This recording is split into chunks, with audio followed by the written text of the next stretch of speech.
आवाज झालं रे. आवाज डोकं दुखायली.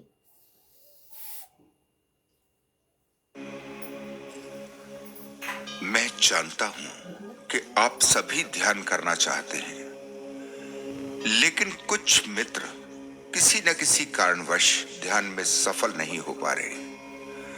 कहीं न कहीं वो गलती कर रहे हैं जिसका उन्हें पता नहीं चल रहा। आज की वीडियो में कुछ ऐसा है जो आपको शायद और कहीं भी नहीं मिलेगा। इतने सरल तरीके से आज मैं आपको समझा रहा हूं ताकि छोटे चित्रों के लिए तो है ही जो नए हैं, लेकिन विशेष रूप से आज का विषय उनके लिए है जो ध्यान पहले से ही कर रहे हैं लेकिन सफल नहीं हो पा रहे। उनकी हालत ठीक ऐसी है जैसे कभी कोई पक्षी किसी कमरे में फंस जाता है, फिर बाहर निकलने के लिए बहुत संघर्ष करता है, जबकि कमरे के दरवाजे और खिड़कियां सभी खुले हैं। बाहर निकलने के बहुत रास्ते हैं लेकिन वो निकल नहीं पाता, ऊपर ही ऊपर उड़ता रहता है। दरवाजे और खिड़कियां नीचे हैं लेकिन वो नीचे देख ही नहीं पाता। उसकी हमेशा की आदत है ऊपर उड़ना। उसकी कोशिश में कोई कमी नहीं, लेकिन फिर भी सफल नहीं हो पाता। आप ध्यान करते हैं, बहुत जोर लगाते हैं कि कुछ समय के लिए आप निर्विचार हो जाएं, लेकिन जितना ज्यादा संघर्ष करते हैं उतने ही ज्यादा विचार आपको परेशान करते हैं। ठीक उसी तरह जैसे वो पक्षी जितना ज्यादा ऊपर उड़ता है उतना ही बाहर निकलने के रास्ते से चूक जाता है। ध्यान की कोशिश करना, ध्यान के लिए संघर्ष करना ही बाधा बन जाता है। ध्यान तो वही है जहां आपके सारे प्रयास समाप्त हो जाते हैं। जब मैं आपके प्रश्नों को देखता हूं तो आपके साथ क्या समस्या आ रही है ये मुझे समझ में आती है। इससे ये भी पता लगता है कि कितने मित्रों का ध्यान सफल हो पा रहा है और कितने मित्र हैं जो भी भटक रहे हैं। अच्छी बात यह है कि आज बहुत से मित्र ध्यान में सफल हो रहे हैं, लेकिन अभी भी बहुत से मित्र ऐसे भी हैं जो केवल अपने ही प्रयासों के कारण लगातार असफल हो रहे हैं और निराश हो रहे हैं। फिर कुछ ऐसे भी हैं जो कि ध्यान के नाम पर जो भी कर रहे हैं उसी को ध्यान मानकर बैठ गए हैं। जो ध्यान के समय थोड़ी सी शांति अनुभव होती है, उन्हें लगता है कि ध्यान में बस यही मिलता है। वो केवल एक बूंद से ही संतुष्ट हो रहे हैं। यहां सागर भी है इसका उन्हें ख्याल ही नहीं आता। आज सभी मित्रों से मैं कहना चाहता हूं कि अगर आप ध्यान कर रहे हैं तो सबसे पहले अपने ध्यान की जांच कर लें। जो परिणाम ध्यान से जीवन में मिलने चाहिए, क्या वो आपको मिल रहे हैं?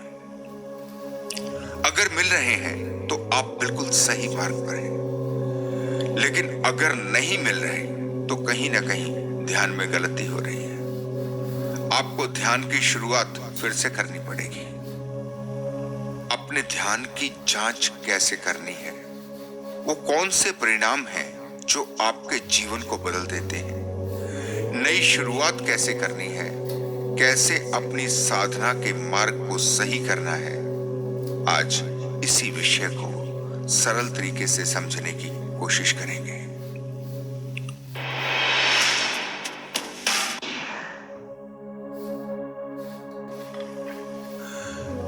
चाहे आप ध्यान करें या फिर जाप करें या कोई भी साधना करें, उसका उद्देश्य इतना ही है, जब भी आप चाहें अपने विचारों को बाहर फेंक सकें, आप निर्विचार हो सकें। इस निर्विचार अवस्था को भी ठीक से समझना जरूरी है। इसका ये अर्थ बिल्कुल नहीं है कि कभी आपके मन में कोई विचार आ ही नहीं सकता। विचार के बिना तो जीवन ही नहीं चल सकता। लेकिन आप जरा अपने विचारों को देखें, वो व्यर्थ के विचार हैं। जाने कहां कहां आपका मन भाग जाता है। जिन लोगों का, जिन बातों का आपसे कोई भी दूर दूर तक का संबंध नहीं होता, उसे भी मन सोचने लगता है। बेकार की ऊर्जा 24 घंटे नष्ट हो रही है। इसका परिणाम यह होता है कि जब कभी आप किसी विशेष विचार को सोचना चाहें, तो उसे सोचने के लिए आपके पास बहुत ही कम ऊर्जा बचती है। मन को केवल ध्यान के माध्यम से ही काबू किया जा सकता है। आप जो विचार करना चाहें, जिसकी आपको जरूरत हो, केवल वही विचार आप करें। जैसा कि मैं हमेशा आपसे कहता हूं कि किसी तरह आप अभी और यहीं की अवस्था में आ जाएं। ध्यान आपकी एक एक्सरसाइज की तरह है, जिसमें हम अपने मन को आदेश दे सकते हैं।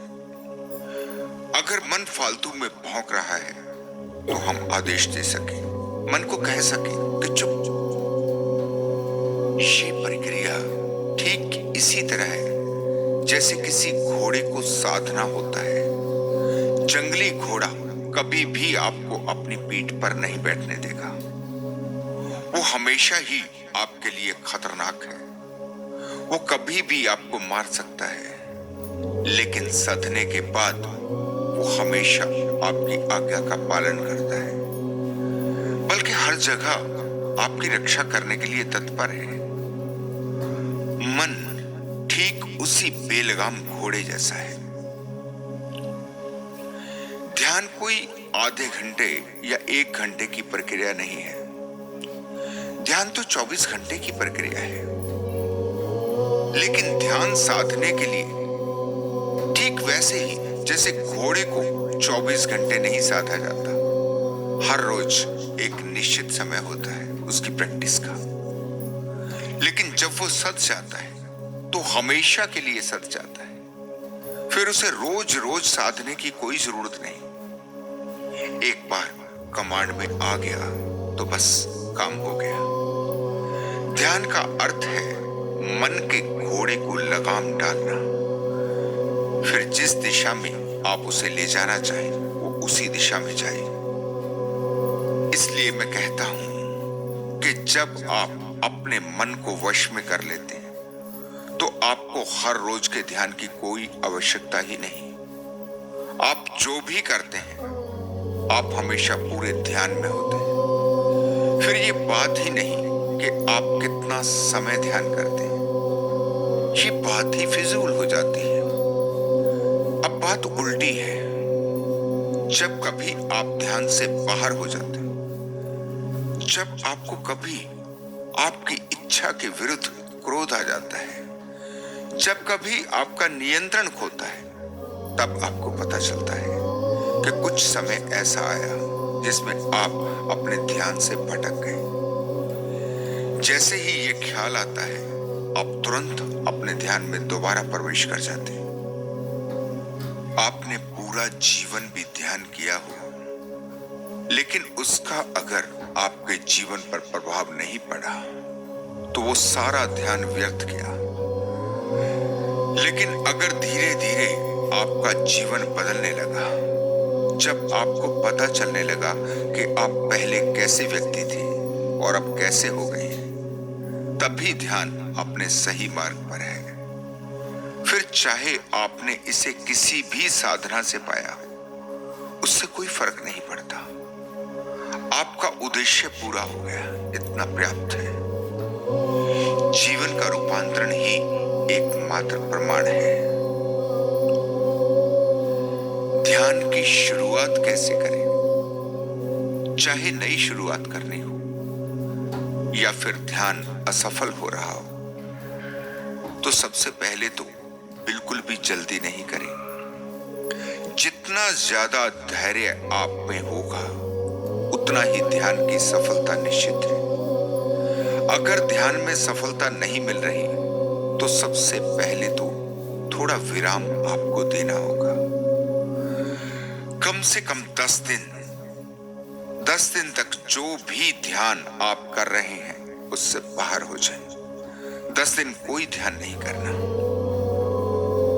10 दिन तक अपने होश को जगाने की कोशिश करनी है।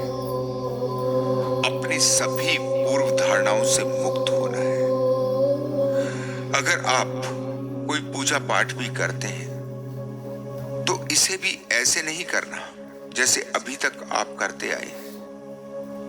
इसे भी पूरे होश में भरकर करना है। आप क्या कर रहे हैं जरा देखना है अपने को। जहां आप हैं मन वहीं मौजूद रहे। 10 दिन केवल अभी और यहीं के प्रयोग को करना है। जो भी आप कर रहे हैं बस मन वहीं होना चाहिए, उससे बाहर कहीं नहीं चाहिए। जैसे ही मन कहीं और भटके, जैसे ही इसका पता चले, आप तुरंत वापस मन को वहीं ले आए। अपने बोलने में भी आप होश रखें। जितना जरूरी हो केवल उतना ही बोलें, कम से कम बोलें। इन 10 दिनों के लिए आप ध्यान का संगीत हमें व्हाट्सएप करके ले सकते हैं। जब भी आपके पास समय हो आप मौन होकर बस केवल संगीत को सुने। बस सिर्फ सुनना है। आधे घंटे के संगीत को जैसे भी आप ज्यादा से ज्यादा सहज हो, चाहे बैठकर तो चाहे लेटकर, बस सुनते रहें। अगर संगीत सुनते सुनते आपको नींद आ जाए तो बहुत अच्छा है। आप इसकी फिक्र बिल्कुल ही छोड़ दें। जब आप सोने के लिए जाएं तो बहुत अच्छा होगा कि आप संगीत को सुनते सुनते ही नींद में गहरे प्रवेश कर जाएं। नींद आने से एकदम पहले जो भी भाव आपके मन में होता है वही आपके सपनों का कारण बनता है। वही आपकी नींद की गुणवत्ता कैसी होगी इसका निर्णय करता है। अगर आप संगीत को सुनते सुनते सो जाएंगे तो आपकी नींद बहुत ज्यादा गहरी होगी। ये वही नींद है जिसे योग निद्रा कहा जाता है। जब नींद आने से पहले सारे विचार रुक जाते हैं तो ये सबसे ज्यादा आनंद देने वाली नींद होती है। कम से कम 9 दिन तक आपको केवल संगीत ही सुनना है और कोई भी ध्यान नहीं करना।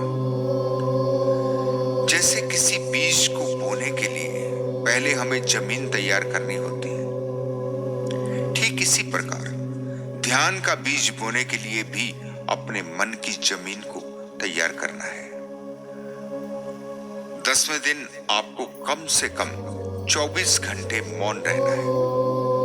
मौन के दौरान अपने होश को ज्यादा से ज्यादा जगाने की कोशिश करनी है।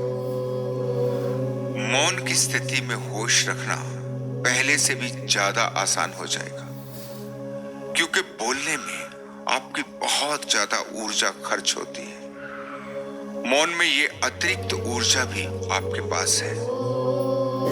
जैसा कि पिछली वीडियो में मैंने कहा कि पानी भी पीना है तो होशपूर्ण होकर, जल्दी नहीं करनी। पहले अपनी प्यास को देखना है, प्यास के प्रति होशपूर्ण होना है। आपके शरीर को पानी की जरूरत है, इसे अपने भीतर महसूस करना है।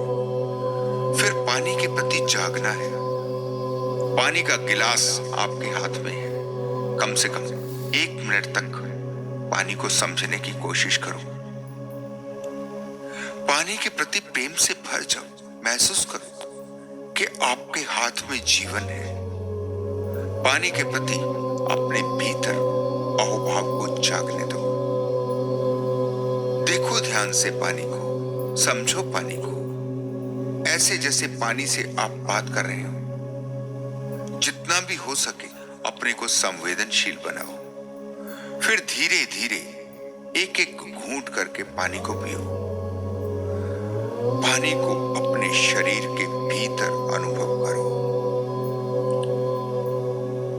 दिन में कम से कम 2 बार 15-15 मिनट के लिए अपनी सांस को देखना शुरू करो, चाहे बैठकर तो चाहे लेटकर।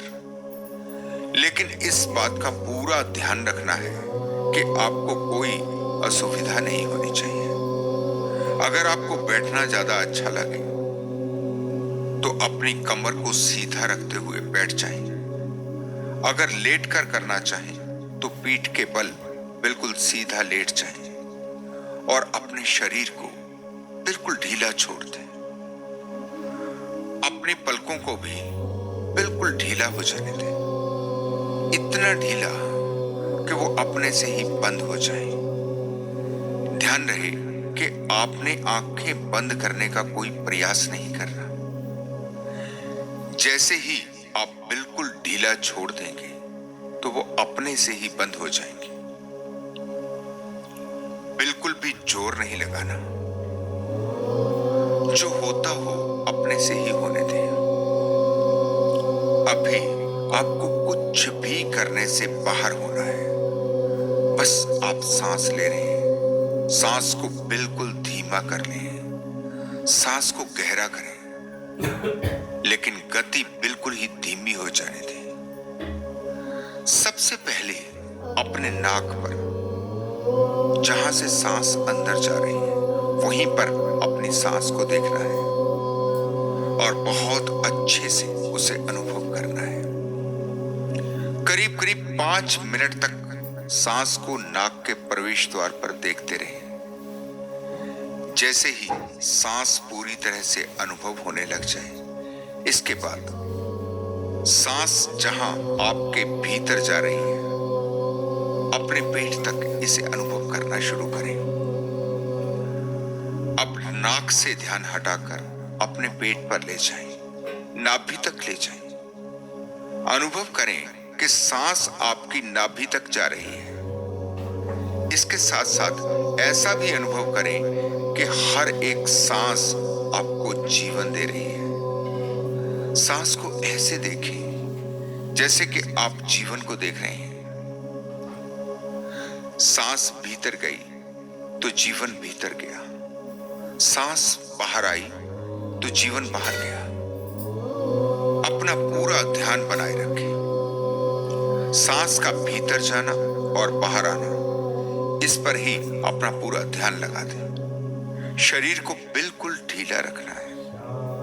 अगर लेटकर ध्यान कर रहे हैं तो पैरों को थोड़ा खोल लें, फैला लें। हाथ भी सीधे रख रहे हैं, थोड़ा सा खुले हुए हाथ। अगले 5 मिनट तक नाभि तक सांस को अनुभव करना है।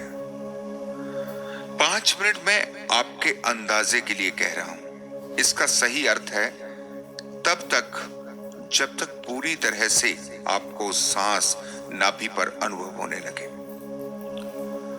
2-4 मिनट ज्यादा भी लग जाएं तो कोई हर्ज नहीं। जब आपका पूरा ध्यान नाभि पर केंद्रित हो जाए, फिर जैसे सांस अंदर गई और फिर बाहर की तरफ मुड़ी, जैसे पहले आपने सांस के अंदर जाने पर ध्यान किया था, अब सांस जब वापस बाहर आ रही है, अंदर जाने और बाहर आने में जो एक मोड़ है, जैसे कोई यू टर्न होता है, सांस को एक धागे जैसा अनुभव करना है। जैसे सांस का धागा आपके भीतर जाकर वापस लौट रहा हो। सांस की पूरी लंबाई आपको अनुभव हो। एक सांस भीतर गई, फिर बाहर आ गई, फिर इसी तरह से दूसरी सांस। पहली सांस अलग थी, दूसरी सांस अलग है। ऑक्सीजन अंदर गई, फिर कार्बन डाइऑक्साइड बनकर बाहर आ गई, फिर नई ऑक्सीजन भीतर गई। पहली सांस से दूसरी सांस का कोई संबंध नहीं जोड़ रहा। पहली सांस का जन्म हुआ था, फिर उसकी मृत्यु हो गई। सांस का जीवन समाप्त हुआ, फिर नई सांस ने जन्म लिया। ठीक इसी तरह से सांसों को देखना है, लेकिन ऐसा केवल तीसरे चरण में ही करना है। पहले जब आप नाक पर ध्यान दे रहे हैं, फिर नाभि तक सांस के जाने पर ध्यान दे रहे हैं, तब ऐसा बिल्कुल भी नहीं करना। तब तो सिर्फ सांस के प्रति होशपूर्ण होना है। ऐसा 5 मिनट, 10 मिनट या फिर जब तक आपको अच्छा लगे तब तक करें। कम से कम 5 मिनट तो जरूर करना है। अभी आपने ऐसा कोई भाव मन में नहीं रखना कि जैसे आप कोई ध्यान कर रहे हैं। नहीं, ऐसा बिल्कुल भी नहीं सोचना। बस इतना ही करना है कि अभी मैं अपनी सांस के प्रति जाग रहा हूं, कोई छोटी सी क्रिया कर रहा हूं। पहली बार जब भी इसे करना है तो पूर्ण मौन में ही करना है। जैसा कि मैंने पहले कहा कि कम से कम 24 घंटे का पूर्ण मौन। इस क्रिया को 24 घंटे में कम से कम 2 बार जरूर करना है, लेकिन अगर 4 बार कर सकें तो और भी अच्छा है। एक बात का और ध्यान रखना है, इसे बहुत ज्यादा लंबा नहीं करना। ज्यादा से ज्यादा 40 मिनट। एक बार का समय 1 घंटे से कम होना चाहिए। आधा घंटा भी पर्याप्त है। भागना नहीं है, बिल्कुल सहजता से चलना है। यहां पूरी संभावना है कि आपके विचार रुकने लग जाएंगे। आपने विचारों को रोकने की कोई कोशिश नहीं की, बस अपने से ही रुक जाएंगे। विचारों को रोकने की कभी भी छोटी सी भी कोशिश नहीं करनी। अगर विचार नहीं रुक रहे तो उनके साथ कोई संघर्ष नहीं करना।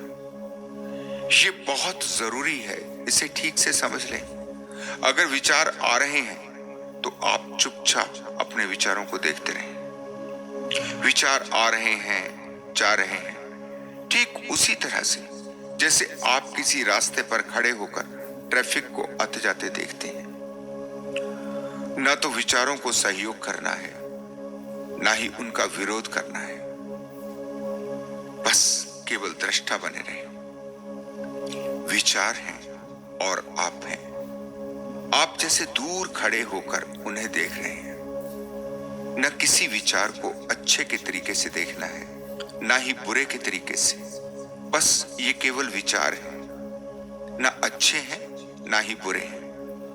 आप अलग हैं, विचार अलग है। अगर आपने कभी ऐसा सोचा कि कितना धार्मिक विचार है या कितना बुरा विचार है, बस काम खराब हो गया।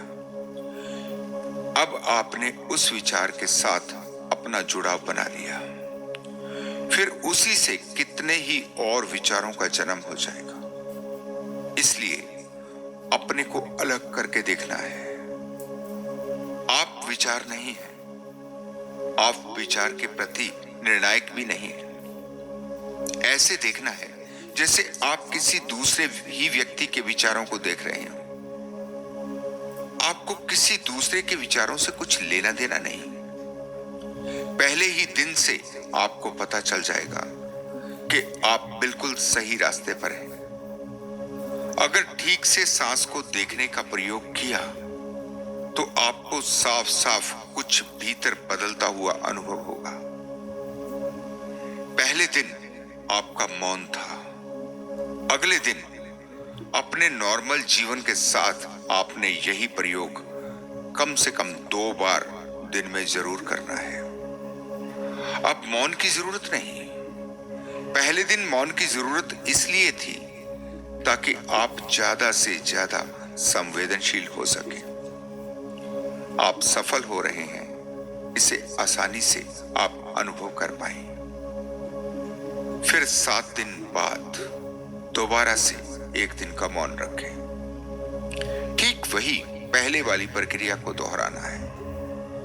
मौन वाले दिन आपको जितना हो सके अपने होश को जगाए रखना है। जब आप नहाएं, जब आप खाना खाएं, खाना भी उतना ही लेना है जितना आपके लिए आवश्यक हो, बल्कि आवश्यकता से कुछ कम ही लेने की कोशिश करें।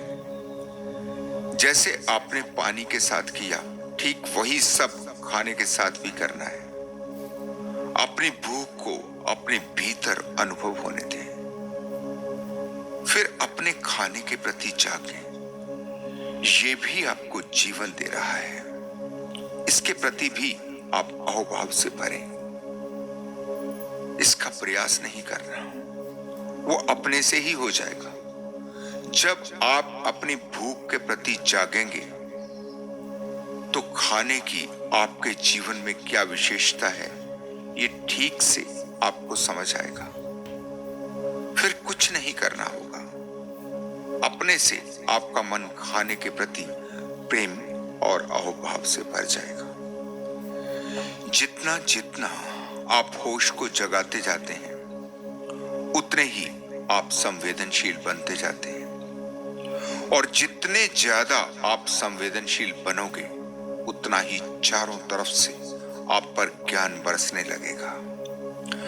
आप अपने भीतर धीरे धीरे एक आनंद को अनुभव करने लगेंगे, एक ऐसा आनंद जिसे आज से पहले आपने कभी भी नहीं जाना।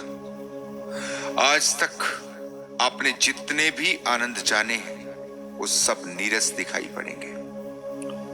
वास्तव में वो सभी आनंद के भ्रम थे। पहली बार आपने आनंद के स्वाद को जाना है। एक अजीब सी मस्ती आपके भीतर भरने लगती है, जबकि यही ध्यान है, लेकिन आपको इसे ध्यान जैसा नहीं समझना। नहीं तो फिर ध्यान लगा था नहीं लगा था, आप इसी में उलझ जाएंगे।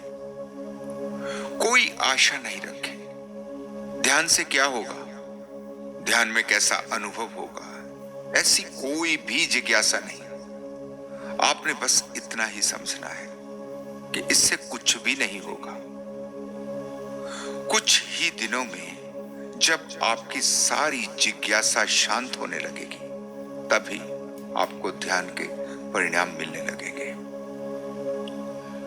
हर किसी को अलग अलग तरह के अनुभव हो सकते हैं। ये अनुभव एक जैसे कभी नहीं होते, क्योंकि ये आपके मन से ही प्रभावित होते हैं। किसी को खाली आकाश दिखाई पड़ सकता है, किसी को रोशनी जैसा प्रतीत होगा, किसी को जंगल जैसा, तो हो सकता है किसी को कोई रंग।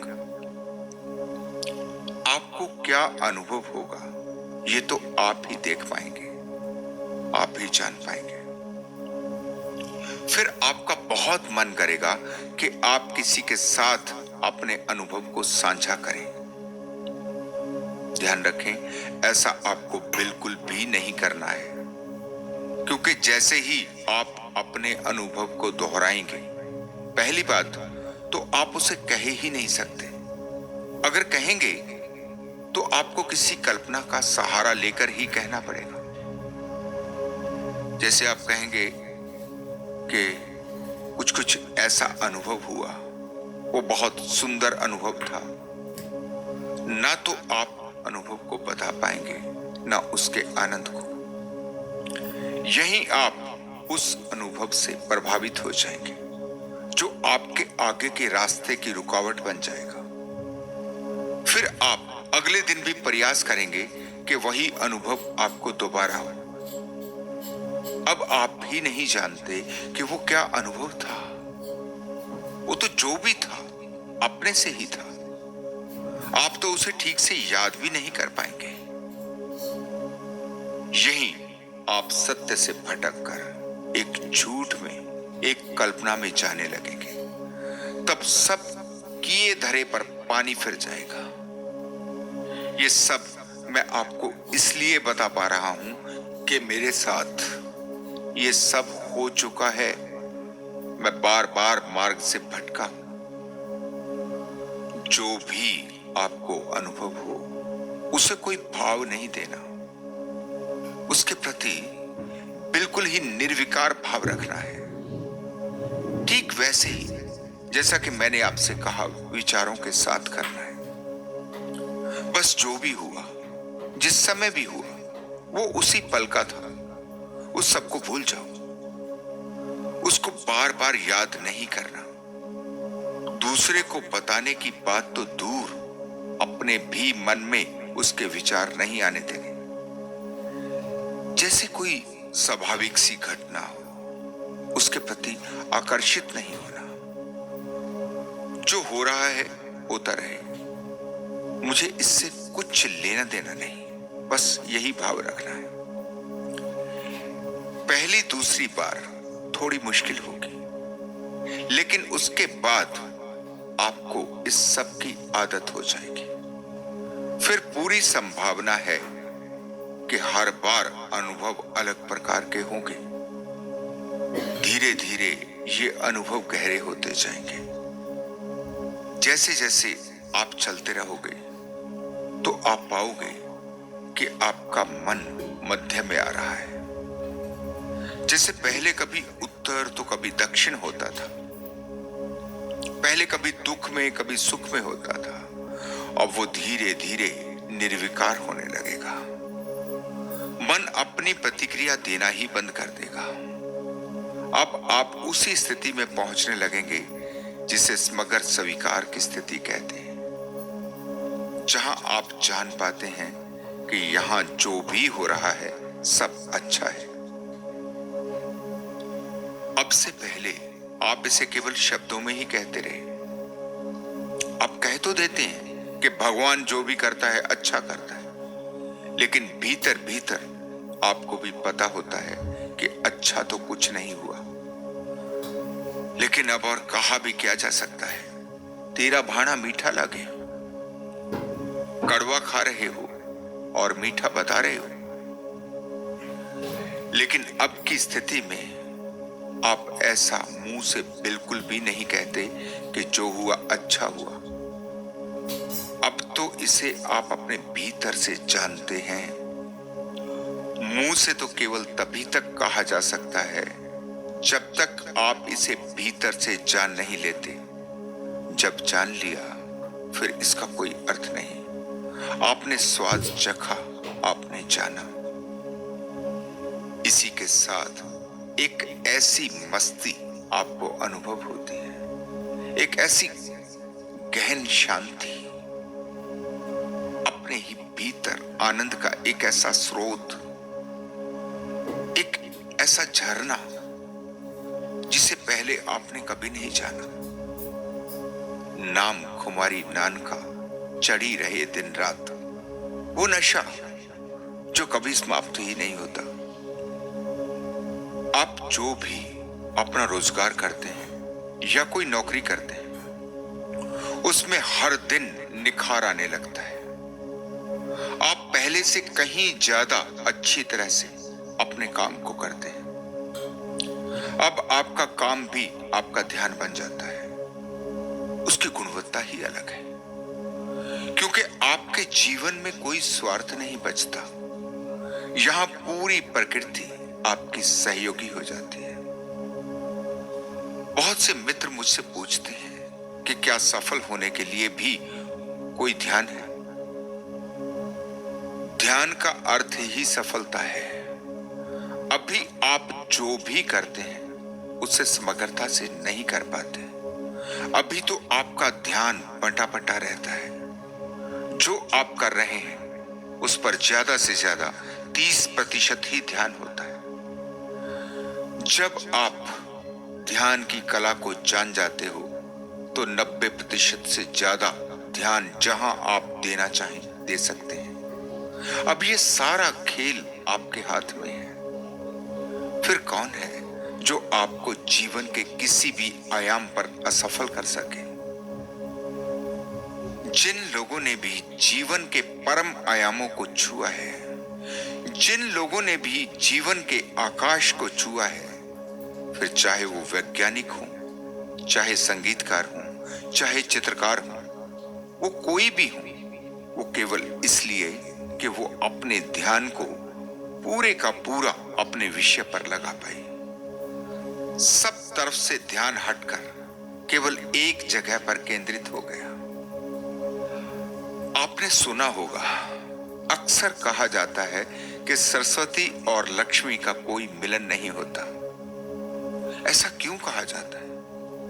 क्योंकि सरस्वती को माना गया है कला की देवी और लक्ष्मी को माना गया है धन संपत्ति की देवी। सीधी सी बात है कि जब कोई कला की तरफ जाएगा तो उसके मन में जरा सी भी आकांक्षा धन की नहीं बचती।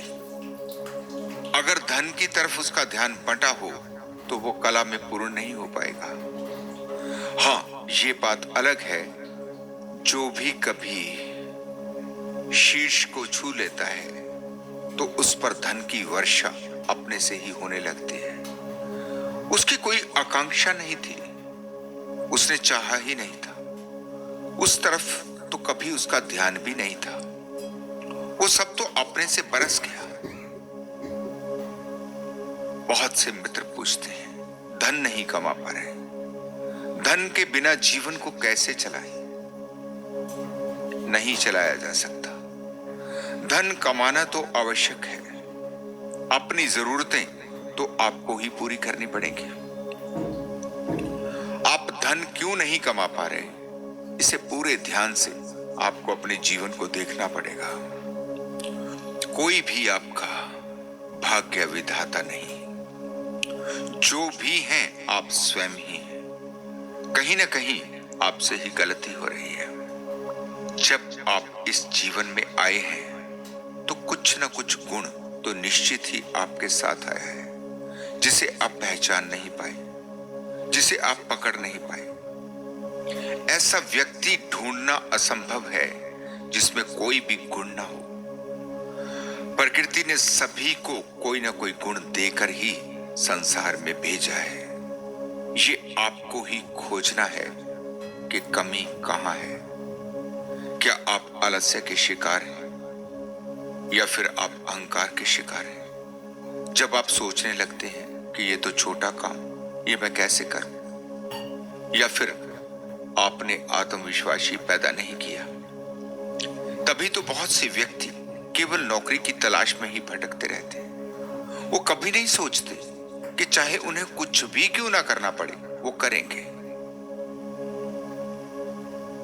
ध्यान समग्र जीवन की चाबी है जो आपका हर ताला खोल सकती है। जब आप कर्मों की बात करते हैं या इसमें उलझते हैं तो आप साफ साफ देखें कि ये विचार केवल आपको निराशा से ही भरता है।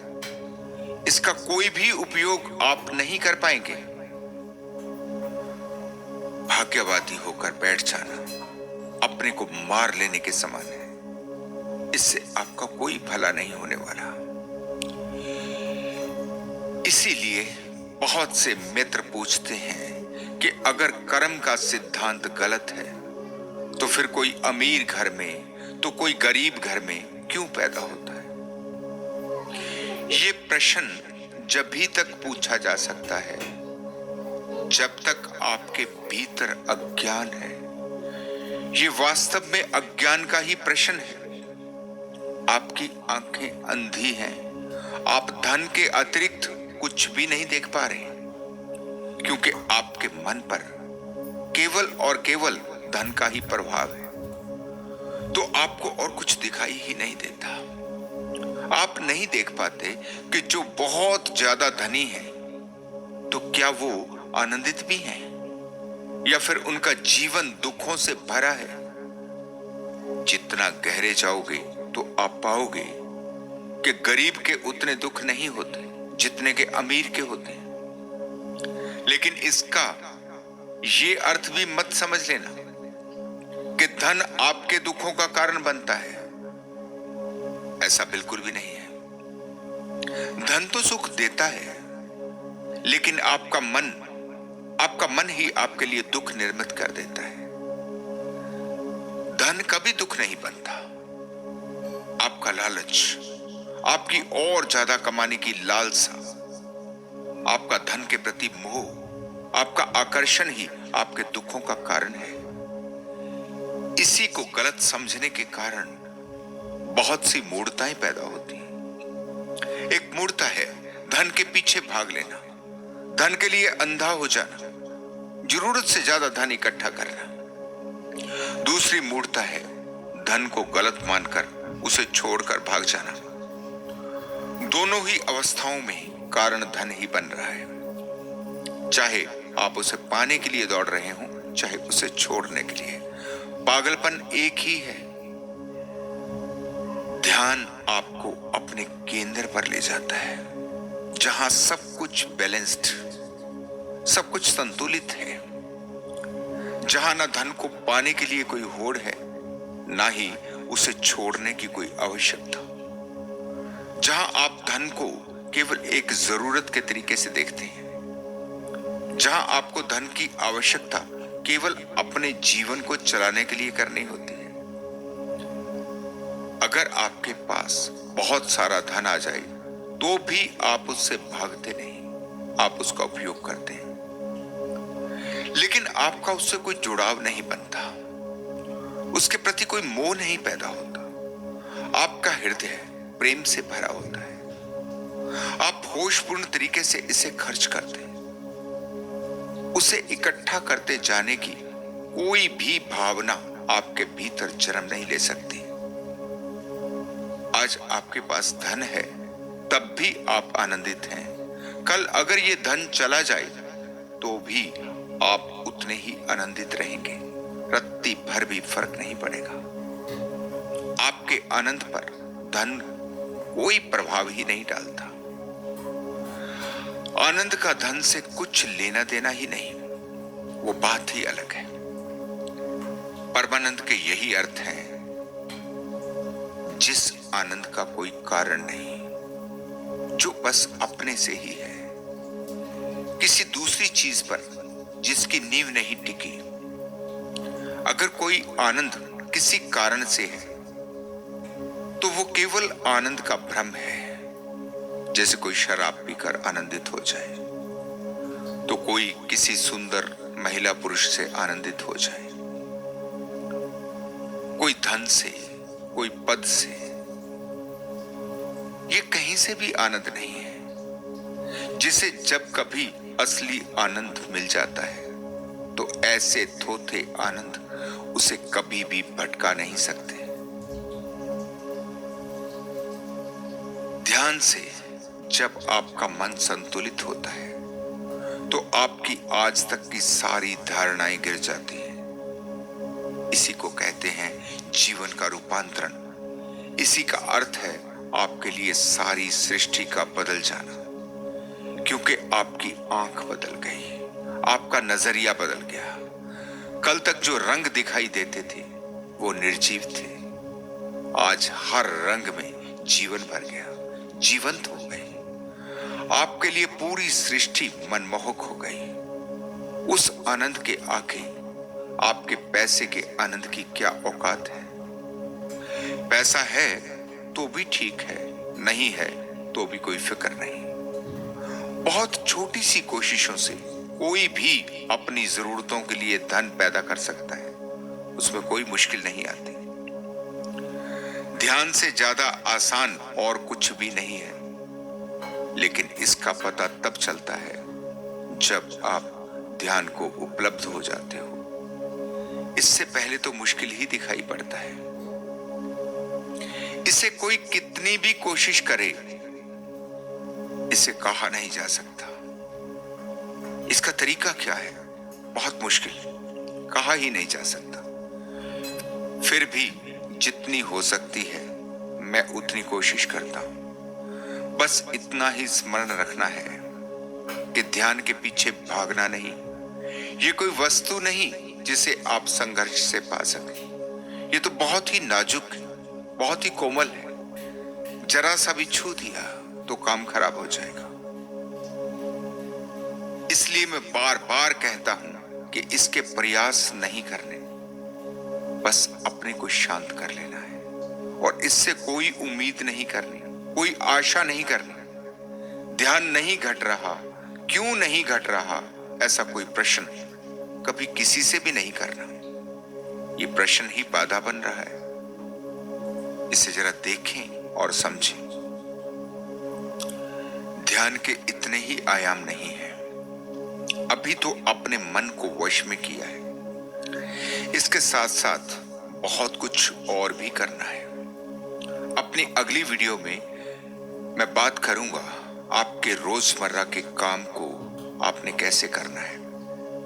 आपने पेड़ पौधों के साथ, पशु पक्षियों के साथ कैसे अपने संबंध निर्मित करने हैं, आकाश और चांद तारों के साथ कैसे जुड़ना है।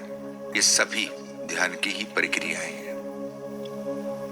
आज सभी मित्रों को जिनको के ध्यान के परिणाम नहीं मिल पा रहे हैं, उन्हें मैं कहना चाहता हूं कि डरे नहीं, पूरी निडरता से नए नए प्रयोग करें। यहां कुछ भी ऐसा नहीं जो आपको कोई भी नुकसान पहुंचा सके। सब कुछ बिल्कुल ही सुरक्षित है। जैसे बहुत बार पूछा जाता है कि अगर ध्यान में गहरे चले गए तो वापस कैसे लौटेंगे। ये प्रश्न भी केवल तभी तक पूछा जा सकता है जब तक आप ध्यान में गहरे प्रवेश नहीं करते।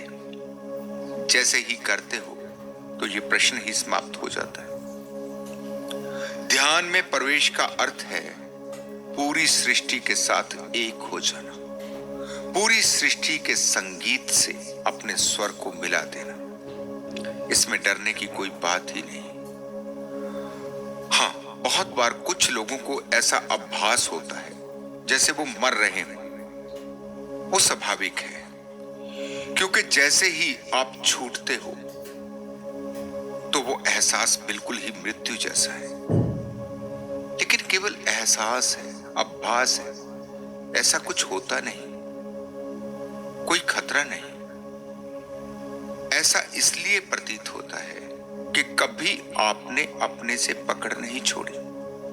जब पहली बार ये पकड़ छूटती है तो ऐसा लगता है जैसे किसी गहरे अंधकार में आप गिर रहे हो। वहां थोड़ा सा डर आपको लग सकता है। बस एक ही बार आपके साथ ऐसा होगा, जैसे आप जब कभी पहली बार किसी ऊंचे झूले पर बैठते हैं तो जैसे ही झूला अपनी पूरी ऊंचाई पर जाकर नीचे को आने लगता है तो आपको ऐसा लगता है जैसे आप गिर रहे हैं। लेकिन थोड़ी ही देर में वो डर एक रोमांच में, एक आनंद में बदल जाता है। एक बार आप जब इस अवस्था को पार कर लेते हैं तो मृत्यु का भय हमेशा हमेशा के लिए आपके जीवन से चला जाता है। फिर सारा जीवन आपके लिए एक खेल जैसा बन जाता है। वास्तव में यही सच है। ना यहां कोई दुख है, ना कोई निराशा, ना ही कोई उदासी। चारों तरफ एक बहुत मजेदार खेल चल रहा है। हर तरफ मस्ती बिखरी है, हर तरफ फूल ही फूल खिले।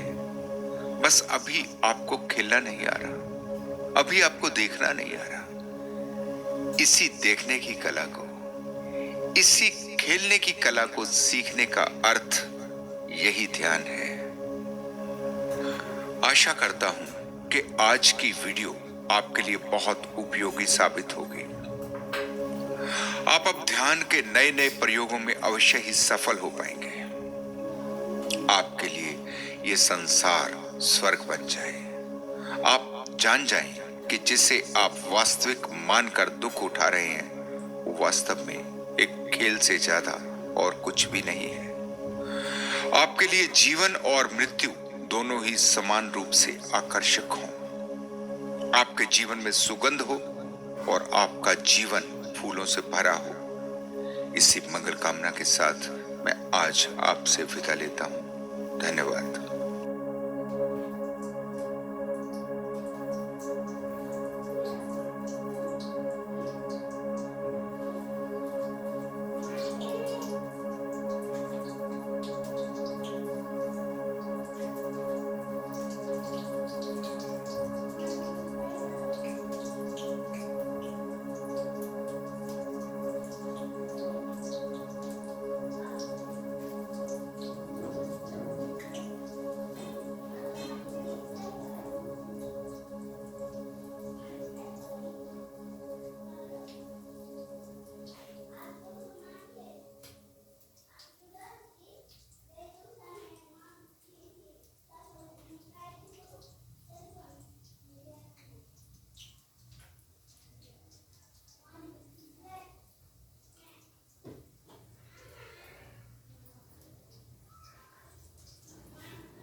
बिल्कुल